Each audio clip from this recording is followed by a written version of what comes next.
우리 함께 기도하십시다. 은혜로우신 아버지 하나님, 오늘도 주의 말씀 앞에 저희가 섭니다. 옷깃을 여미고 하나님의 말씀 앞에 서오니 주님 우리에게 말씀하여 주시옵소서. 사무엘이 주여 말씀하옵소서 주의 종이 듣겠나이다 했던 겸손한 마음으로 오늘도 사모하는 주의 종들의 기도를 들으시고 우리 한 사람 한 사람에게 개인적으로 말씀하시는 성령의 음성을 듣게 하시고 그것이 우리의 삶을 소생시키며 회복시키며 그리고 우리의 삶이 분명한 주의 음성을 듣는 귀한 시간 될 수 있도록 이 시간을 주장하여 주시옵소서. 우리가 주의 말씀 앞에 거역하지 않게 하시고 순종할 마음으로 겸손한 마음으로 설 때 주님 우리에게 말씀하실 수 있사오니 이 말씀을 통해서 우리 각 개인, 가정, 이 교회를 향한 주님의 음성을 듣는 귀한 시간 되도록 이 시간을 사용하시고 전하는 자나 받는 자나 모두 하나님 앞에 성령의 감동으로 할 수 있도록 은총 더하여 주옵소서. 예수 그리스도의 귀하신 이름으로 기도드리옵나이다. 아멘. 오늘은 믿음의 눈이라고 하는 제목으로 민수기 13장과 14장의 말씀을 다루게 됩니다. 여러분 다윗과 골리앗 얘기 여러분 잘 아실 겁니다.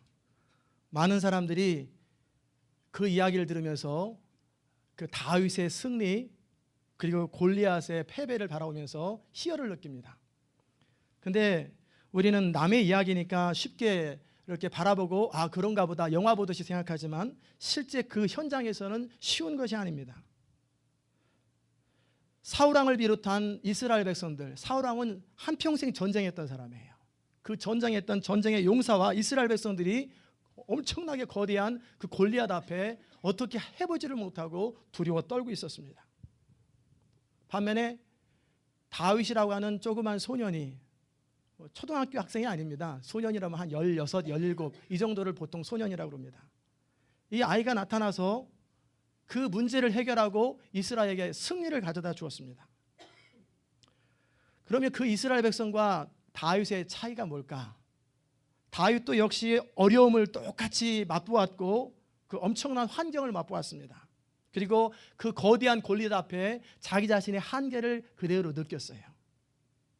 그러나 다윗이 또한 가지고 있었던 건 뭐냐면 환경 넘어서 하나님을 바라보고 있었던 거예요. 하나님은 골리앗보다 크고 하나님은 환경보다 크다는 거예요. 어떤 사람들은 이것에 대해서 재밌게 표현합니다. 다른 사람은 무섭고 두렵지만 다윗의 눈에는 표적이 크기 때문에 물맷돌을 던져도 실수할 확률이 적다. 그렇기 때문에 오히려 더 확신이 있을 수 있었다. 물론 재밌게 표현한 거죠. 그러나 쉬운 일은 아닙니다. 우리가 살면서 계속 겪게 되는 건 뭐냐면 우리가 부딪히는 환경에 대한 시각 또는 의사결정하는 방법입니다. 환경을 바라보는 그 시각에 따라 우리 인생은 놀랍게 달라져요. 오늘 우리는 가나안 땅의 정탐 사건을 통해서 믿음의 눈이 무엇인지를 함께 다루려고 합니다. 우리 삶의 이 말씀을 통해서 그러면 구체적인 내 삶의 자리 가운데 우리 가정에서 이 교회에서 앞으로 어떻게 의사결정을 하는 것이 옳은지 살펴보기 원합니다. 먼저는 첫 번째는 믿음의 눈은 기회를 살린다는 거예요. 어떤 사람들은 성공했던 사람들을 바라보면서 야 무슨 운명이 저렇게 좋아 운이 좋아서 야, 저 사람은 행운이 넘쳐서 저렇게 성공했구나라고 우리는 쉽게 생각하기 쉽습니다. 그리고 그 사람들을 부러워하고 나한테는 왜 그런 행운이 안 돌아오나? 나에게는 왜 그런 기회가 안 오나? 그러나 사실은 우리 모두에게는 동일한 기회가 주어진다는 거예요. 동일한 시간이 우리에게 허락되었고 크고 작지만 계속되는 기회가 우리에게 찾아옵니다. 큰 결단했던 사람들은 평상시 작은 결단들이 쌓여가지고 어느 순간 큰 결단까지 하게 되는 거예요. 에디슨이라고 하는 사람이 축음기를 만들 때 수천 번의 시행착오를 겪었습니다. 사람들은 실패라고 말했습니다. 이제 그만하시지요. 그럴 때 에디슨은 나는 그것을 실패라고 생각하지 않는다. 내가 마침내 축음기를 만드는 이 성공을 위해서 잘못된 방법이 뭔지 그것을 가렸을 뿐이다. 나는 결코 만든다. 성공한 사람들은 항상 성공을 바라봅니다. 그리고 되어진 상태를 바라보고 꿈을 꿉니다. 그리고 힘들고 어려워도 다시 일어나서 또 앞으로 가고 또 앞으로 가고 마침내는 이루게 돼요. 하나님은 모세를 통해서 12지파에게 정탐꾼을 하나씩 뽑아가지고 가나안 땅을 한번 둘러보고 와라. 그렇게 말씀하셨어요. 우리가 알듯이 이스라엘은 12지파입니다. 그 가운데 족장들, 가장 대표들 한 사람을 뽑았어요. 그리고 그들은 여호수아와 갈렙만이 아니라 모두에게 동일한 기회가 주어졌어요. 그런데 그들의 미래는 완전히 달라졌습니다. 여호수아는 민족의 지도자가 되었어요. 모세 다음에. 그리고 갈렙은 그 가나안 땅을 정탐했을 뿐만 아니라 유다 지파의 그 대표가 되어서 정말 나머지 11지파와 비교할 만한 그 정도 강렬한 세력을 이룰 수 있는 바탕이 되는 그 땅을 85세 때 정복한 사람이에요. 반면에 12명의 정탐꾼은 어떻게 됐냐면 그들이 보고한 후에 하나님의 진노를 받아서 그 자리에서 다 죽어버렸습니다. 왜 그들이 그렇게 됐을까? 우리는 어떤 사건을 대할 때마다 왜 그렇게 됐을까 의아심을 갖습니다. 왜 그들이 그렇게 했지? 그런데 우리는 뭘 깨달아야 되냐면 그 의사결정, 그 보고, 그 사건이 있기까지는 그 과정이 있다는 거예요. 12명의 정탐꾼이 가나안 땅을 정탐하고 나서 그 전에 모든 배경이 없이 그 순간에 결정한 것이 아니라 그 12명의 정탐꾼들은 어떤 배경을 가지고 있냐면 어렸을 때부터 자라왔던 그들의 삶의 자리가 있고 들었던 이야기들이 있고 더더욱이 출애굽을 하면서 하나님의 이적들을 바라보면서 끊임없이 그것을 통해서 믿음이 자라고 또 믿음이 없어지고 그런 과정들을 겪었다는 거예요. 결국 10명의 정탐꾼은 그 마지막 보고의 결과는 그들이 지금까지 살아왔던 삶의 결과이고 또한 여호수아와 갈렙 역시도 그들이 마지막 최종 결정하는 그 결과는 뭐냐면 그 순간에 충동적으로 그게 좋겠다가 아니라 그들이 자라왔던 삶의 과정 속에서 선택을 하게 되는 것입니다. 저희 집 옆에 그 중국 사람이 있어요. 그 전에 독일계 그 레이언이라고 하는 제 전도 대상자 결국은 예수님 영접하고 딴 타주로 갔는데 이 사람도 제 전도 대상자입니다. 조지아 스테이트 교수예요. 나이는 저랑 비슷하고요. 근데 종종 얘기를 하면서 무슨 얘기를 한번 한 적이 있냐면 사람들은 내가 강의 하나를 준비하면 그냥 저절로 뚝 떨어지는 줄 알고 당신은 강의 일주일에 2-3번밖에 안 하는데 그 많은 월급을 왜 받습니까? 너무 쉬운 거 아니냐고. 그러면서 우리가 함께 웃었는데 사실 강의 한 편을 준비하려면 한 주 내내 걸릴 뿐만 아니라 그리고 그 이전에 많은 경험들이 축적되어서 강의가 나오는 것입니다. 목회자인 저도 설교 한 편을 준비할 때 그냥 모르시는 분은 자 일주일에 한 번 딱 설교하고 야 좋다. 그러나 그렇지 않습니다. 한 편의 설교가 나오기 위해서 적어도 제가 준비하는 시간이 20시간이 넘지만 그러나 사실은 이건 별거 아니고 한 사람의 목회자가 설교 한 편이 나오고 강의 한 편이 나올 적에는 어렸을 때부터 자라왔던 모든 삶의 환경과 경험과 믿음과 모든 것이 축적된 결과 플러스 그때 한두 주간 노력했던 결과가 포함됐을 때 한 편에 나오는 것입니다. 이건 뭐냐면 과정이라는 거예요. 우리 삶의 하루하루가 그래서 중요한 것입니다. 왜냐하면 우리의 지금의 모습은 지나온 5년, 10년, 20년 우리 삶의 선택의 결과로 여기까지 온 것입니다. 반면에 또 우리의 앞으로 5년 뒤, 10년 뒤의 결과는 지금 우리가 어떻게 살고 있느냐, 어떤 선택을 하느냐에 따라서 우리 미래가 결정된다는 거예요. 한 권의 책을 읽는다고 그 인생이 바뀌는 건 아니에요. 그러나 그 한 권의 책이 그의 인생의 앞으로 남은 인생을 정확한 방법으로 그리고 업그레이드 되는 방법으로 향상시킬 수 있는 눈을 준다는 거예요. 여러분이 마찬가지로 한 편의 설교를 듣고 이 설교 한 편 여러분의 인생을 완전히 뒤바꾸는 게 아닙니다. 심지어는 거듭나는 순간 구원을 얻는 그 순간이라 할지라도 그 한 편의 설교로 구원 얻는 게 아니에요. 그가 자라왔던 삶의 여러 가지 환경과 수없이 많은 사람의 기도와 이 모든 것이 그때 타이밍이 맞았을 때 하나님의 역사가 일어나고 그때 돌아오는 거예요. 다시 말하면 오늘도 여러분이 한 편의 말씀을 듣습니다. 이것이 여러분의 인생을 다 바꿀 수는 없어요. 그러나 중요한 건 여러분의 인생이 이전과는 전혀 다르게 완전히 새로워질 수 있는 하나의 시각, 눈을 준다는 거예요. 계기가 되는 것입니다. 이 말씀을 붙잡고 남은 생애를 그렇게 살아가면 여러분의 인생은 놀라운 인생이 되는 것이고 그냥 듣고 흘려버리면 이전과 똑같은 인생이 되는 것입니다. 모든 것은 과정이요 축적된 삶의 결과입니다.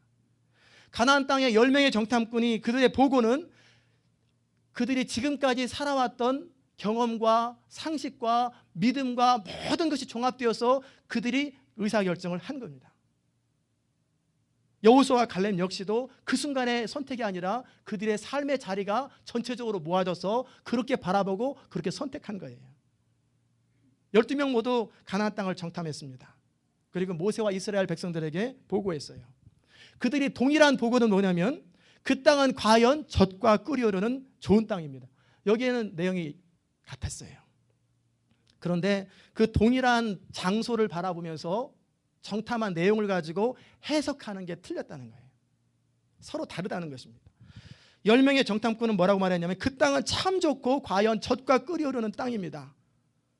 그러나 그 땅 거민은 강하고 성읍은 견고하여 심히 클 뿐 아니라 거기서 아낙 자손을 보았고 아말렉인은 남방 땅에 거하고 헤딘과 여부스인과 아모리인은 산지에 거하고 가나안인은 해변과 요단가에 거하더이다. 이것도 사실이에요.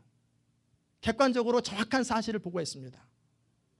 그런데 그들의 표현 속에서 그들의 마음이 나타났어요. 그들 마음에 이미 두려운 마음이 나타났고 부정적인 마음이 나타났어요. 왜요? 그러나라는 단어를 사용했어요. 만약에 그들이 그렇지 않았다면 비록 그런다 할지라도 라는 단어에 그러나 대신에 비록이라는 단어를 썼을 것입니다. 주변에 강한 민족이 있다 할지라도 비록 그렇다 할지라도 우리는 능히 취할 수 있습니다. 이게 갈렙의 보고였습니다. 여기까지 이스라엘 백성들은 그래도 좋았어요.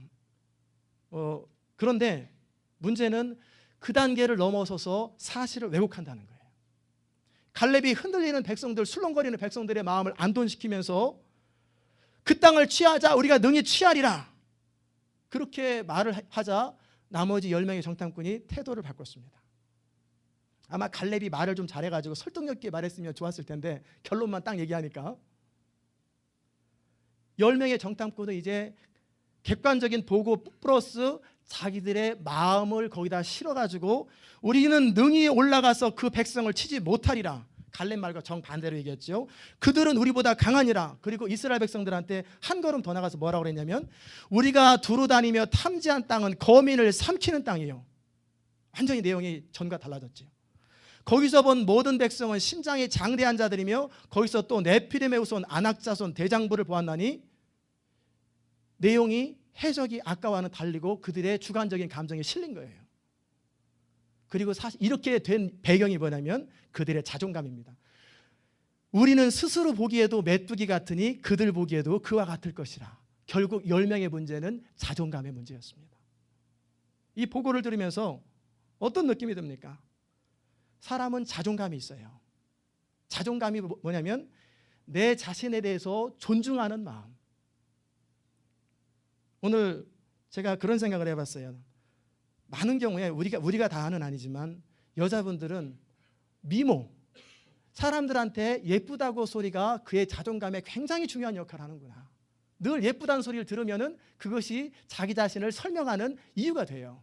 반면에 남자들은 능력 있다라는 말을 들으면 그것이 객관적으로 자기 자신을 이렇게 드러낼 수 있는, 그리고 자기 자신이 스스로 만족하는 근거가 되는구나. 이것을 위해서 화장도 하고 이것을 위해서 죽으라고 노력하고 공부하는구나. 물론 살라고 하죠. 그게 바로 자존감입니다. 이 자존감이 낮은 사람들은 쉽게 상처를 받아요. 누가 싫은 소리 한번 딱 하면은 상처를 탁 받고 못 일어납니다. 왜요? 자기도 사실 그렇게 생각하고 있는데 그 사람이 전곡을 찔러준 거예요. 스스로 못생겼다고 생각하는데 참 못생기기도 했다. 그러니까 완전히 주저앉아 버리는 거예요.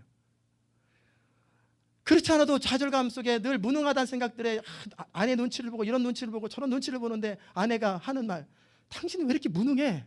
그러면 그 말이 그의 삶을 완전히 찍어 눌러버리는 거예요. 왜? 자존감이 없기 때문에, 약하기 때문에 그것을 버틸 힘이 없다는 거예요. 그들 보기에 우리는 메뚜기 같다. 메뚜기 같다. 반면에 여호수아와 갈렙의 자존감은 틀립니다. 똑같은 상황을 바라보면서 이제 우리가 두루 탐지한 땅은 심히 아름다운 땅이라. 여호와께서 우리를 기뻐하시면 우리를 그 땅으로 인도하여 들이시고 그 땅을 우리에게 주리라. 이는 과연 젖과 꿀이 흐르는 땅이니라. 오직 여호와를 거역하지 말라. 또 그 땅 백성을 두려워하지 말라.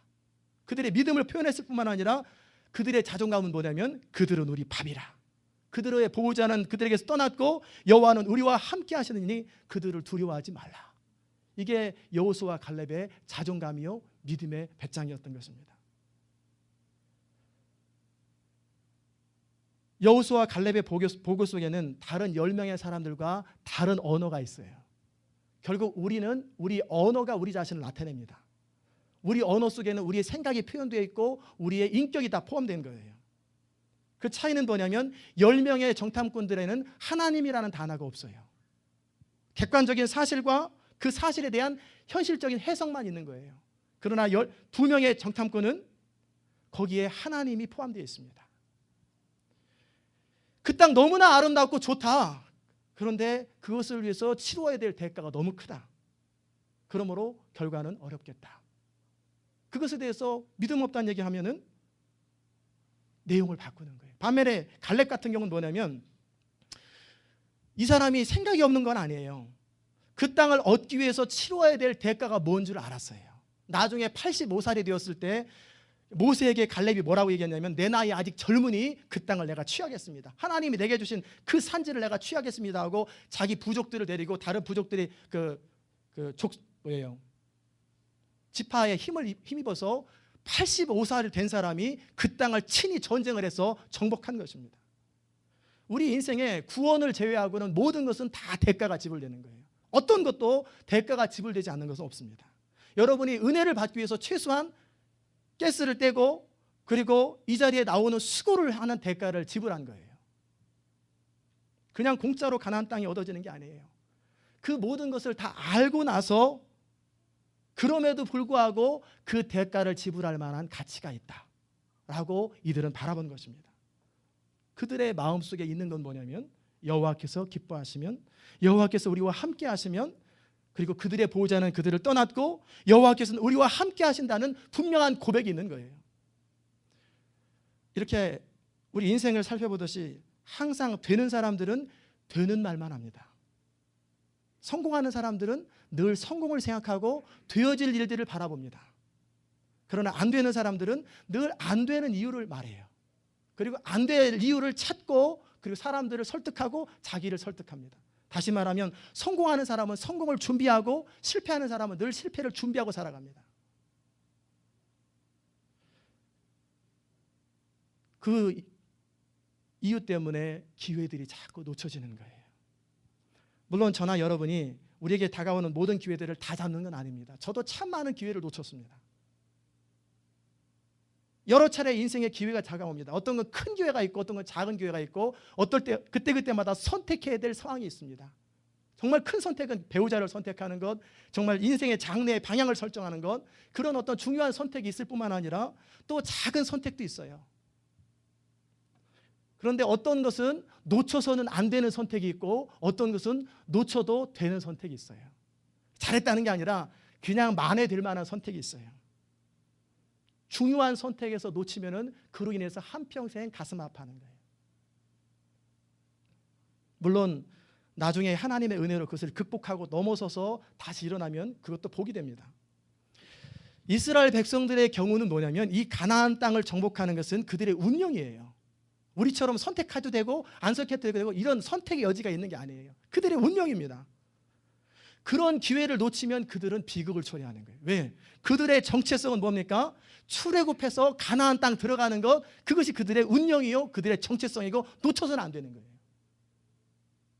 하나님은 모세에게 분명히 뭐라고 말씀하셨냐면 사람을 보내어 내가 이스라엘 자손에게 주는 가나안 땅을 탕제하되, 이미 하나님은 주는이라는 단어를 사용하셨고 이미 아브라함에게 약속하셨고 이것 때문에 사실은 출애굽한 거예요. 그러기에 이것을 놓치면 안 되는 거예요. 정탐한 사람들이 해야 될 보고는 뭐냐면 이미 하나님이 주신 건데 이것을 어떤 방법으로 정탐하는 것이 좋겠는가, 어떤 방법으로 그것을 취하는 것이 좋겠는가, 방법상의 문제를 토론해 함께 살펴보는 것이 정탐꾼의 할 일이었어요. 왜? 그것은 이미 하나님의 약속이었고 그것이 그들의 정체성이었기 때문에 그래요. 그들이 그것을 놓쳐버리자 그들은 존재의 목적을 잃어버리고 출애굽의 목적을 잃어버리고 그리고 남은 생애 동안에는 광야에서 목적 없는 인생처럼 방랑하면서 한평생 메인테인하다가 시달리다가 죽은 거예요. 우리와 비교할 때 어떻습니까? 우리에게 그들 가나안 땅과 똑같은 내용은 뭐냐면 구원받은 우리가 붙잡아야 될 게 뭔가? 하나님 나라와 영광이에요.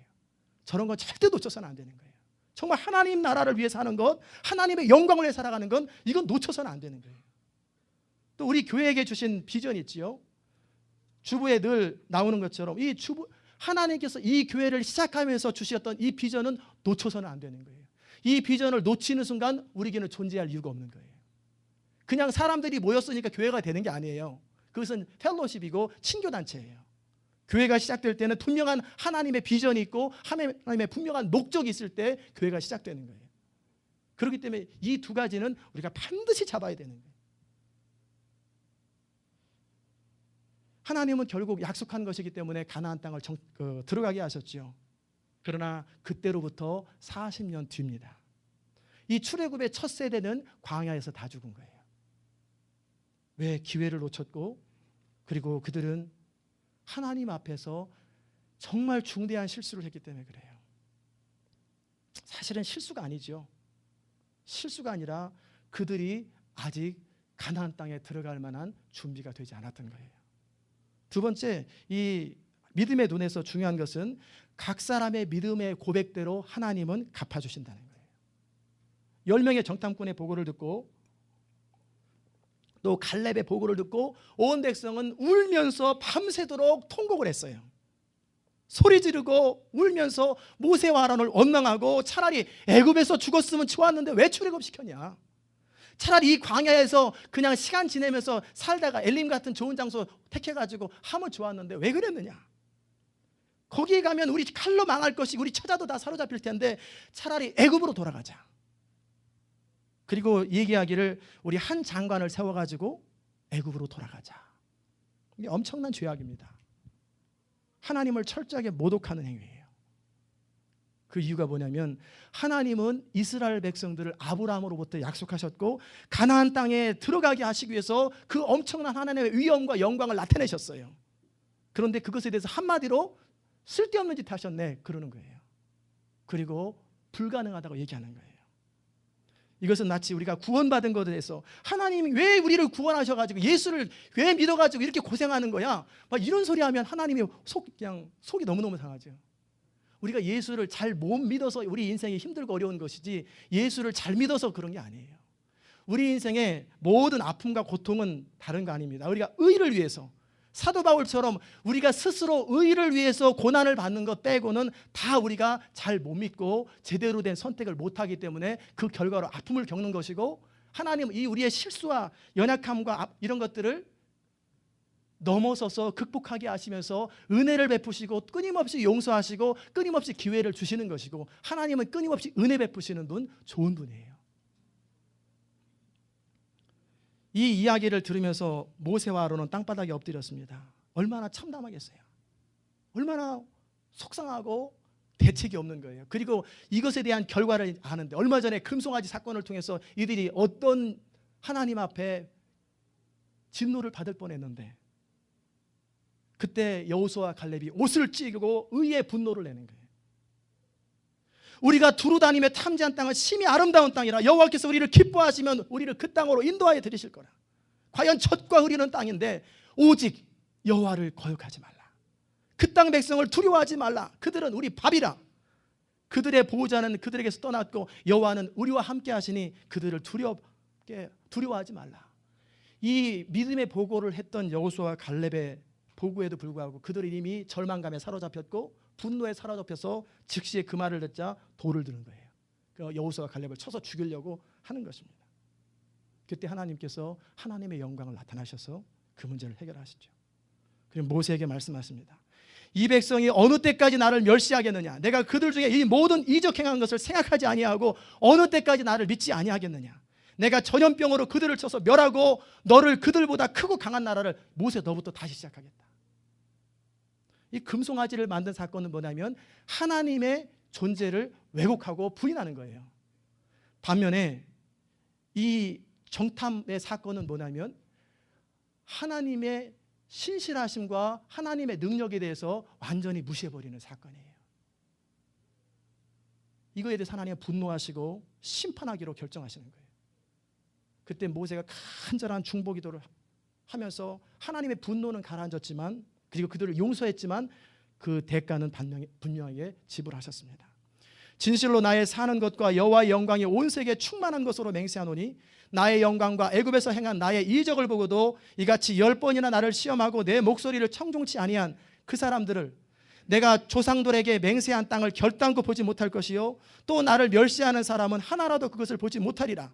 오직 내 종 갈렙은 그 마음이 그들과 달라서 나를 온전히 쫓았은즉 그의 갔던 땅으로 내가 그를 인도하여 드리리니 그 자손은 그 땅을 차지하리라. 우리가 꼭 기억해야 될 것은 하나님은 우리 입술의 고백을 듣고 계신다는 거예요. 내 삶을 가르쳐 맹세하노니 너희 말이 내 귀에 들린 대로 내가 그대로 너에게 행해주겠다.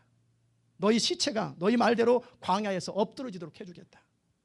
너희 20세 이상이 된 사람들은 나를 원망한 전부가 여호수아와 갈렙을 제외하고는 그 땅에 들어가지 못하고, 그리고 너희 유아들, 너희 20세 밑 아래 유아들을 사로잡힌다고 말했는데 그들은 그 땅을 취하도록 해주겠다. 그리고 너희 자녀들은 너희가 싫어하는 그 땅을 보려니와 너희 시체하는 광야에서 다 유리하고 썩는 것을 너희 자녀들은 볼 것이다. 그래서 40년 동안 그들은 방랑생활을 하게 되는 거예요. 얼마나 슬픈 일입니까? 하나님은요, 각 사람의 믿음대로 말대로 갚아주십니다. 우리가 주의할 것은 말이에요. 말은 우리의 믿음을 표현하는 것입니다. 때때로 우리가 믿음 안에서 흔들릴 때가 있어요. 우리 개인이나 직장이나 어떤 일을 할 적에 흔들릴 때가 있어요. 그래도 한번 생각해 보는 거예요. 여기에 하나님이 있나 없나? 하나님이 원하시는가 원하지 않는가? 그리고 그렇지 않고 흔들리는 마음이 있으면 입을 다물고 말하지 않는 거예요. 스태그링은 괜찮아요. 흔들리는 건 괜찮아요. 그러나 마지막 선택을 어떻게 하느냐가 우리의 믿음을 표현하는 거예요. 또한 주의할 건 뭐냐면 공동체입니다. 여호수아와 갈렙이 아무리 믿음이 좋아도 그들 역시 한 공동체이기 때문에 함께 광야 생활을 하는 거예요. 그 자녀들이 잘했든 잘못됐든 상관없이 한 공동체이기 때문에 더불어 40년을 방황하는 거예요. 한 개인의 문제는 그 사람의 믿음만 있으면 충분합니다. 하나님 앞에 스스로 결단하면 돼요. 그러나 한 가족의 문제는 가족 전체의 의견이 모아져야 합니다. 때로는 이럴 수 있어요. 부모님의 의견이 있지만 그것이 하나님의 의사서 방법이 아닐 때는 스스로 의견을 달리할 때 하나님 그 개인에게는 그 믿음대로 역사하십니다. 마찬가지로 공동체는 공동체 전체의 믿음이 있어요. 전체의 의견이 있는 거예요. 그것이 굉장히 중요합니다. 믿음의 눈을 가진 사람들이 많이 있었어요. 그러나 전체의 의견은 아니었어요. 결국 그들은 40년간을 방황할 수밖에 없었고 그 기회를 놓치게 되었고 비참하게 광야에서 죽은 것입니다. 그러나 여호수아와 갈렙은 믿음을 인정받았지요. 마침내 그 땅을 들어가게 되었어요. 그러나 공동체이기 때문에 여전히 40년을 같이 방황할 수밖에 없었다는 거예요. 이런 측면에서 저는 어떤 것을 좋아하냐면 제자훈련을 참 좋아해요.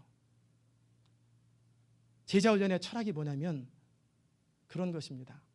예수님의 철학이 제자들에게 또 바울의 철학이 충성된 사람에게 전달되는 것처럼 내가 주님을 본받는 것처럼 너희도 나를 본받으라. 같은 비전, 같은 철학, 같은 생각을 갖는 것. 그게 제자가 되는 것입니다. 물론 스타일은 다릅니다. 은사도 다르고 그다음에 성품도 다 다르고 다 다릅니다. 그러나 추구하는 것이 똑같고 방향이 같아지는 것. 이것이 제자가 되는 거예요. 우리 주님께서 말씀하신 건 너희는 모든 족속으로 제자를 삼아 아버지와 아들과 성령의 이름으로 세례를 주고 내가 너희에게 분부한 모든 것을 가르쳐 지키게 하라. 이게 바로 제자훈련이에요. 저는 여러분 마음속에 하나님의 나라와 영광을 위해서라고 하는 분명한 인생의 목적, 그리고 목적이 이끄는 삶을 공부하면서 내가 왜 살아야 하고 왜 존재해야 되는지 정확하게 목적을 아는 것, 그 하나님을 경험하는 삶을 통해서 하나님을 내가 삶의 자리에서 어떻게 경험하고 살아가는지를 다 알기 원합니다. 그러나 그들의 삶의 스타일에 사람마다 다 틀려요. 의사결정 다 다릅니다. 그러나 공통적인 커먼센스, 세상 말하는 상식이 아니라 같은 방향을 볼 수 있는 눈. 부부도 행복하려면 완전히 똑같으면 안 됩니다. 그러면 지루해요. 그러나 부부가 행복하려면 같은 방향을 보고 가는 다른 사람일 때 행복한 거예요. 같은 비전과 같은 방향을 보고 손을 붙잡고 한 사람이 때로 넘어지기도 하고 한 사람이 의견이 틀리기도 하지만 서로 상의하고 협의하고 해서 한 마음이 되어서 같은 방향으로 나가는 건 이게 행복한 가정이에요. 너는 그렇게 생각하니? 나는 그렇게 생각 안 해. 그러면 한평생 평행선을 가면 환갑 지나서 이제 그만 살자. 그렇게 나오는 거예요. 그것을 협상하는 과정 속에서 모든 것을 한 사람이 다 주장할 수는 없어요. 적절히 밀고 당기고 밀고 당기고 그러면서도 중요한 포인트는 놓치지 않는 것. 그것이 바로 공동체를 이루는 방법입니다. 하나님을 섬김에 있어서 믿음은 참으로 중요합니다. 저는 간절히 원하기는 우리 모든 성도 한 분 한 분이 믿음으로 하나님을 기쁘시게 하기를 간절히 소원합니다. 여러분의 한 개인의 인생도, 여러분의 한 가정도, 여러분의 비즈니스도, 이 교회 전체도, 이 미국 땅도 결국은 믿음의 선택을 할 때 하나님은 기뻐하세요. 그리고 우리 공동체 전체가 믿음이 자라기를 바라요. 저는 지금까지 살아오면서 참 많은 시행착오를 겪었습니다. 완전하진 않아요. 당연하죠. 타협하지 말아야 되는 거 뻔히 알면서 타협한 적도 참 많았고, 혼자 하나님 앞에 믿음으로 서야 되는 마음은 분명히 있는데 그게 안 되는 거예요. 그래서 사람들 의지하고 자꾸 전화하고 무너진 적이 많고, 또 하나님이 주신 기회들을 붙잡지 못하고, 어떨 때는 성실하지 못해서, 어떨 때는 최선을 다하지 못하고, 어떨 때는 연약해서 놓칠 때가 참 많았어요. 그때마다 가슴 아파하고 통곡하고 비참해하면서 주님, 제가 잘못했습니다. 다음에는 잘하겠습니다. 그 부분에서 정직한 거예요. 정직하게 하고 그 다음에 또 트라이 하고, 그러면서 어찌 보면 제 삶은 성공하면서 간 게 아니라 실패하면서 교훈 배우고, 그 다음에 또 실패하면서 교훈 배우고, 또 실패하면서 교훈도 하고, 그러다 어쩌다 한두 번 성공한 적도 있고, 그러다가 또 실패하면서 교훈도 하고, 그러다 보니까 이제 이전의 실패는 또 겪지 않는 거예요.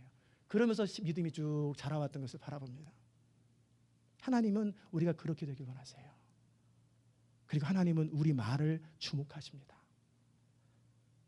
여호수아와 갈렙이 울면서 하나님을 대적하는 이스라엘 백성들을 향해서 자신의 믿음을 표현했어요. 그것은 단지 말만 한 게 아닙니다. 목숨을 각오한 거예요. 버릴 준비를. 이스라엘 백성들이 하도 많이 돌로 치려고 하고 얼마나 거센지 여호수아와 갈렙은 잘 알아요. 전체적인 분위기가 완전히 아니었는데 그 자리에서 일어나서 말한다는 것은 돌에 맞아 죽을 각오를 하고 간 거예요. 사드락과 메섹과 아벳느고처럼 그런 믿음의 결단을 하고 대가를 지불할 때 사람들은 아니나 다를까 돌을 들고 하나님이 막지 않았어요. 이미 그들은 죽었어요. 이들은 살아있는 순교를 한 것입니다. 우리가 믿음 생활한다는 건 결국은 마지막 순간에는 순교예요. 순교라는 건 뭐냐, 실제 우리가 목숨을 버릴 수도 있지만, 사자굴에 들어가서 감옥에 들어가서 버릴 수도 있지만, 그렇지 않다 하더라도 결정적인 순간에 가면은 둘 중에 하나 중에 선택해야 합니다. 하나님을 위할 것인가, 나를 위할 것인가. 내가 인정되면 하나님은 부인됩니다. 하나님이 인정되면 나는 부인돼요. 그래서 자기를 부인하지 않으면 나를 따를 수 없다. 내 부모와 처자와 친척과 심지어는 내 목숨과 내 의견과 내 주장이라 할지라도 그것을 부인하지 않으면 어느 순간에는 걸린다는 거예요. 그게 믿음의 길이에요. 그 과정 속에서 조금씩 업그레이드 되지만 마지막 매 순간 의사결정에서는 하나님을 선택할 것인가 아닌가의 차이입니다. 그게 바로 대가를 지불하는 믿음이에요. 우리는 하나님 앞에서 우리 자신의 말과 행동을 책임져야 합니다. 우리가 무슨 말하는지 무슨 행동하는지 사람들은 몰라요. 그러나 하나님은 그 중심을 보고 계시고 적당히 둘러대려고 하는 것 정확하게 지적하십니다. 그거 아니다. 넌 이렇게 말했다. 네 마음은 이렇게 표현했다. 정확하게 그 부분을 하나님은 지적하세요. 그리고 그 믿음에 대해서 하나님은 보상하십니다.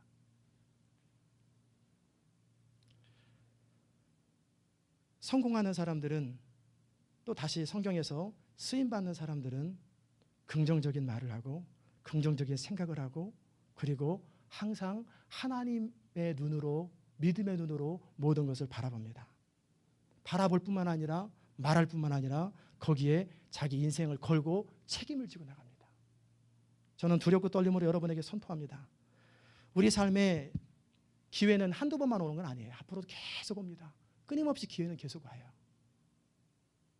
이 많은 기회가 있을 때 우리는 시행착오를 겪으며 살아왔고, 또 어떨 때는 성공하며 살아왔어요.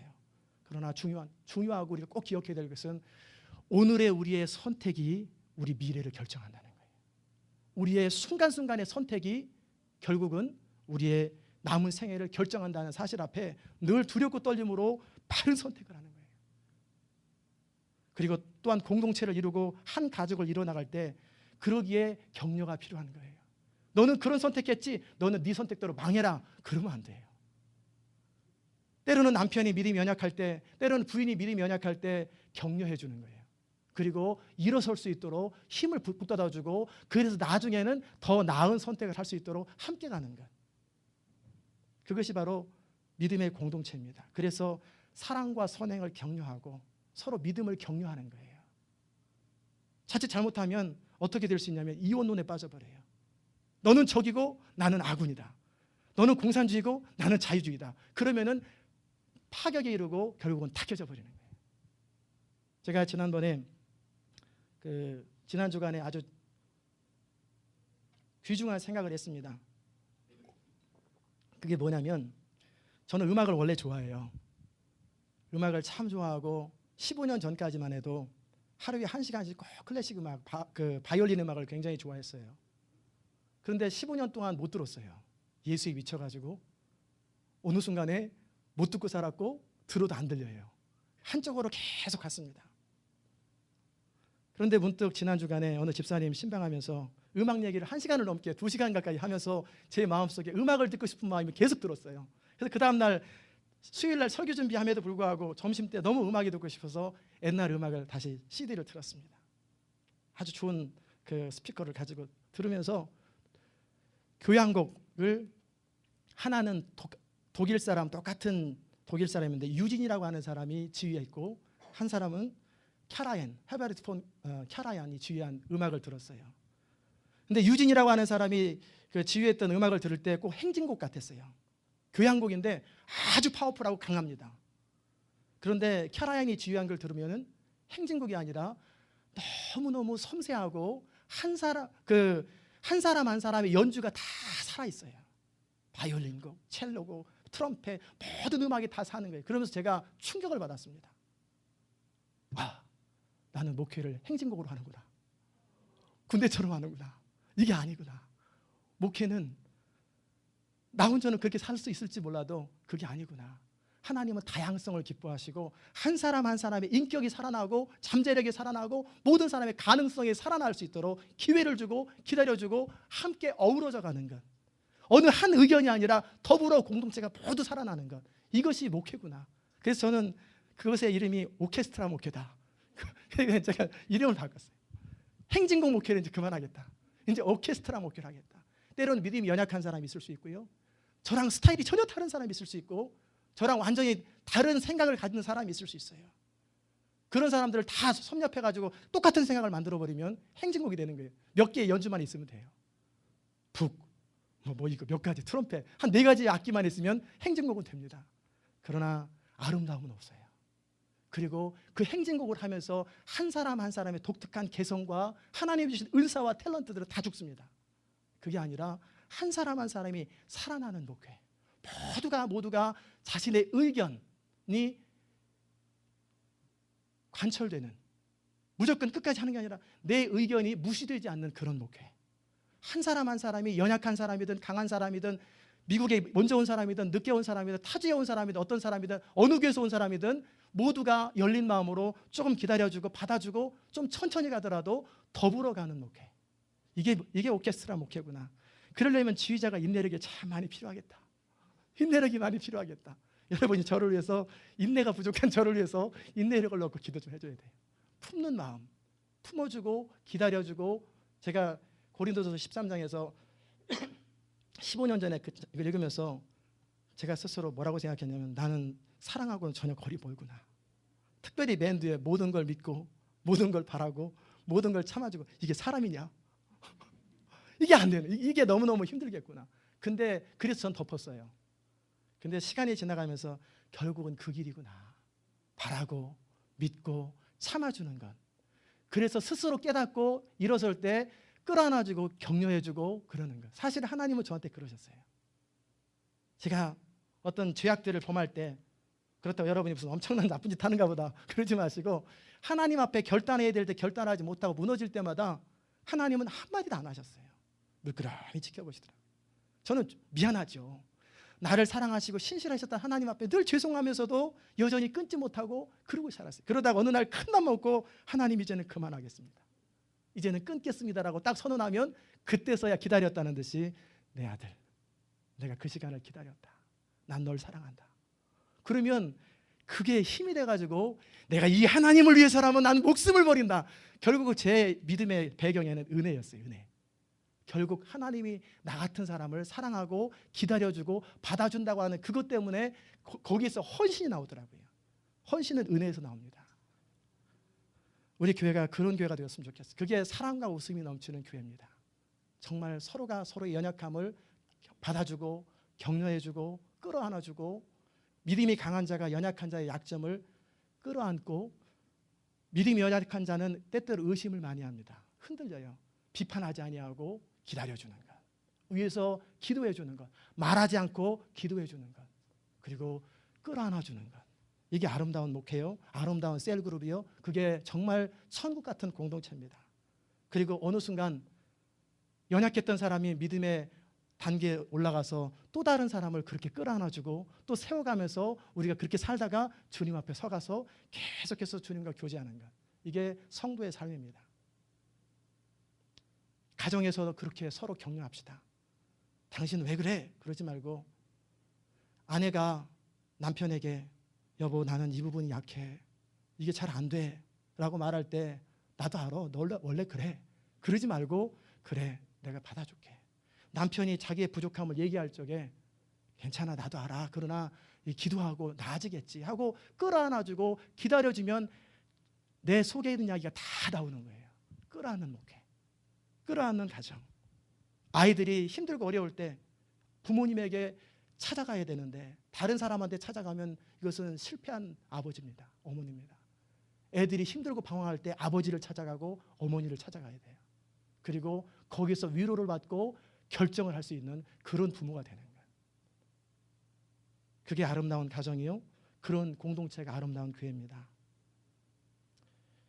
하나님은요 합력해서 선을 이루시는 분이에요. 우리 연약함에도 불구하고 우리 실패에도 불구하고 결국에는 선을 이루셔서 마침내는 그리스도의 장성한 분량으로 우리를 이끌어 가시는 분이세요. 이제 우리가 앞으로 선택해야 될 기회들이 또 계속 주어집니다. 그때 혹시 넘어지더라도 일어설 수 있는 비결은 그래도 하나님은 우리를 사랑한다는 것.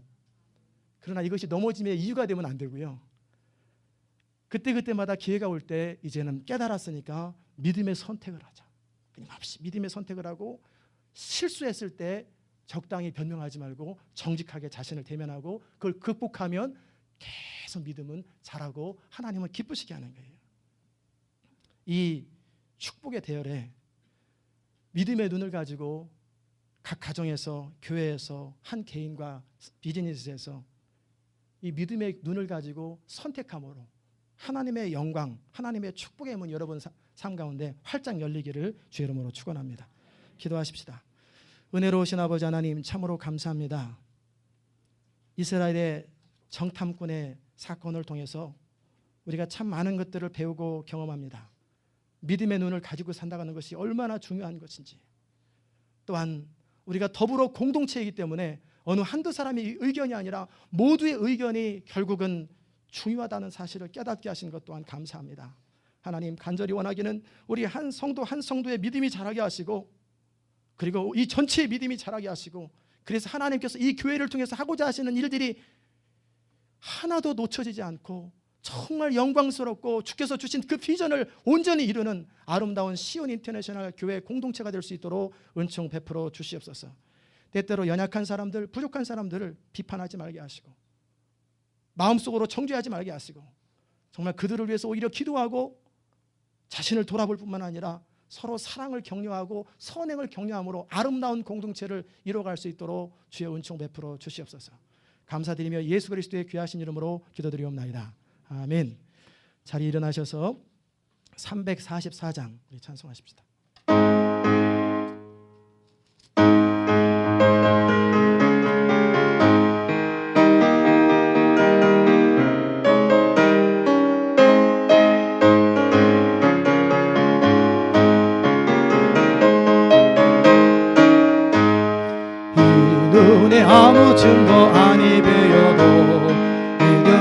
마음을 가지고서 늘 걸으며 이 귀에 아무 소리 아니 들려도 하나님의 약속 위에 서리라.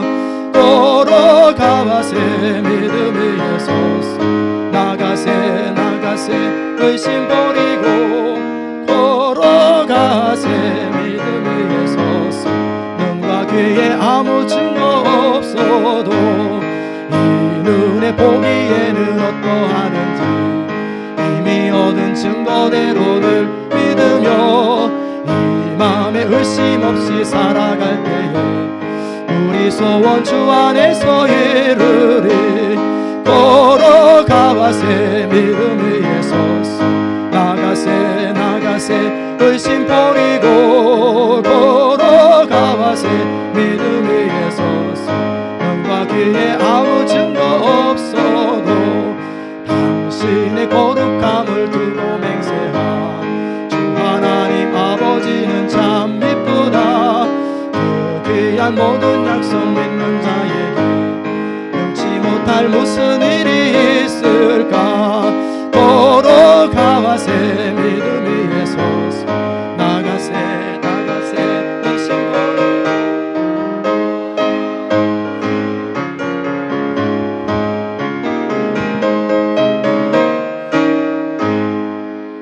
아멘. 우리 옆에 사람 손을 한번 잡으십시다. 그리고 이렇게 고백합시다. 나는 당신을 받아주겠습니다. 더불어 함께 믿음으로 갑시다.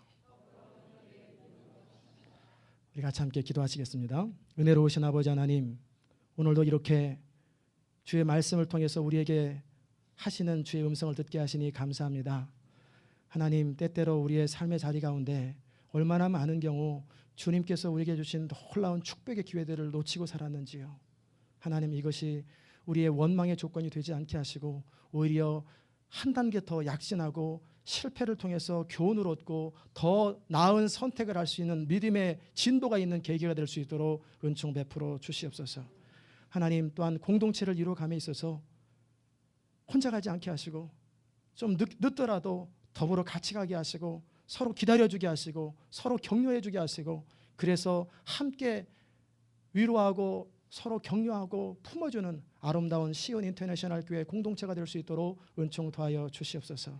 남편이 아내에게, 아내가 남편에게, 부모는 자녀에게, 자녀는 부모에게 서로 사랑으로 격려함으로 정말 결정적인 순간에 내가 의지하고 내가 찾아야 될 한 가족인 것을 느낄 수 있도록 아름다운 가족 공동체를 우리 가운데 허락하여 주시옵소서. 그리고 우리가 살아가는 매 순간 동안에 이제는 더 나은 믿음의 선택을 할 수 있도록 우리의 믿음이 날마다 자랄 수 있게 하여 주시옵소서. 예수 그리스도의 귀하신 이름으로 기도드리옵나이다. 아멘. 계속 기도합니다. 하나님, 오늘도 이렇게 주님 앞에 귀한 물질을 드렸습니다. 이 이민 땅에서 살아가는 동안에 1불 1불 버는 것이 얼마나 힘들고 100불 200불 버는 것이 얼마나 땀이 나고 힘든지 모릅니다.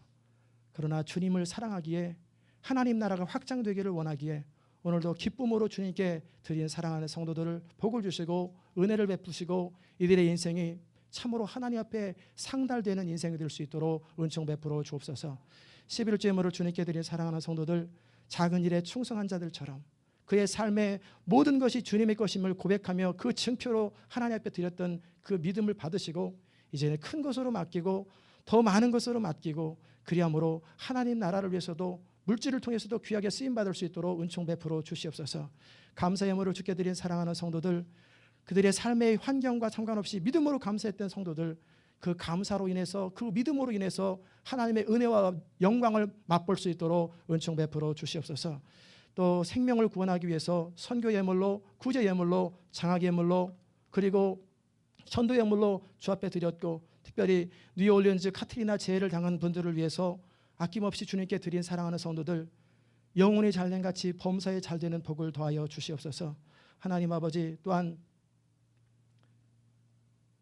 몸된 교회를 사랑하여서 숨어서 봉사하고 정말 어떻게 하든지 이 몸된 교회를 위해서 기도하면서 최선을 다한 성도들, 또 금식하고 기도했던 성도들, 주님의 몸된 교회가 세워지는 일, 예배 처소가 구입되는 그 일을 소망하면서 기쁨으로 주님께 소중한 예물을 드렸던 성도들, 그리고 믿음의 고백들을 주께서 받으시고 정말 그것이 모아져서 하나님 앞에 귀하게 드려지는 아름다운 인생, 다윗과 같이 하나님 앞에 사랑받는 복된 인생 될 수 있도록 은총 베풀어 주시옵소서. 우리의 남은 생애를 주의 손에 의탁하옵고 예수 그리스도의 귀하신 이름으로 기도드리옵나이다. 아멘. 이제는 우리 주 예수 그리스도의 귀하신 은혜와 하나님 아버지의 무한하신 사랑과 성령의 감화 감동 교통하시는 역사가 오늘도 믿음의 눈을 가지고 살기 원하는 주의 귀한 성도들 머리 위에 인생 가운데 이제부터 영원까지 함께 하시기를 간절히 축원하옵나이다. 아멘.